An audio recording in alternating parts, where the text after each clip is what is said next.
ముక్కోటి తీర్థాలకు నిలవైన దివ్య తరంగిణి స్వామి పుష్కరిణి. కలియుగ వైకుంఠమైన తిరుమలలో నిలవైన కోనేరునే శ్రీవారి పుష్కరిణిగా పిలుస్తారు.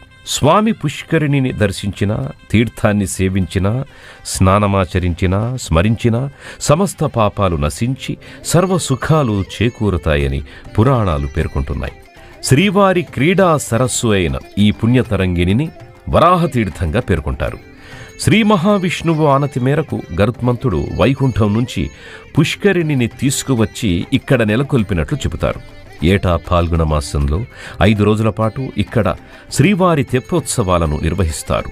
అలాగే బ్రహ్మోత్సవాలు, రథసప్తమి, అనంత పద్మనాభస్వామి వ్రతం పర్వదినాల్లో శ్రీవారి కోనేటిలో చక్రస్నానం జరపడం ఆనవాయితీ. ఈసారి మీ తిరుమల యాత్రలో ఈ పుష్కరిణిలో పుణ్యస్నానం చేసి స్వామివారిని దర్శించుకోండి.